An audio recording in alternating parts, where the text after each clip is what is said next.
Hello গরিবস বন্ধুরা, তোমরা সবাই কেমন আছো? আশা করি তোমরা ভালো আছো। কাকে গরিবস বলছি গাইজ? আমি নিজেই গরিব হয়ে গেছি, রং তাও শুকিয়ে গেছে। যাই হোক, যেটা আছে সেটা দিয়ে কাজ চালাই।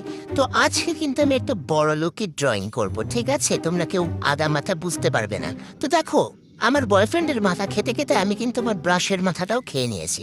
তো যাই হোক, এগুলো সাইডে রেখে আমি আজকে বলি এটার নাম হচ্ছে গিয়ে বহু আর্ট। নামটা কি? বহু আর্ট। গুগলে গিয়ে সার্চ করে দেখে নাও। তো অনেকেই জানো, অনেকেই জানো না। তো আমি কিন্তু এটা প্রিন্টেস দেখে আঁকছি। এটা একটা বড় লুকি আর্ট, যেটা তোমরা বুঝতে পারবে না, কারণ তোমরা গরিবস গাইজ, আমি বড় লোকস, তাই আমি এটা আঁকছি। তো যাই হোক, নিজের হাতটাকে আমি কাজে লাগিয়ে 3টে ডট দিয়ে দিলাম, যেটা 3টে চন্দ্রবিন্দুর মতন দেখতে লাগছে। তো এরপরে আমি একটা আমার জীবনের মতন অন্ধকার কালো কালার নিয়ে এর মধ্যে ফুল পাতা সব এঁকে দিলাম। ফুল পাতাগুলো আঁকার পর কিন্তু ওয়াও গাইস, ভালোই লাগছে। ভালো লাগলে লাইক করে দিও গাইস।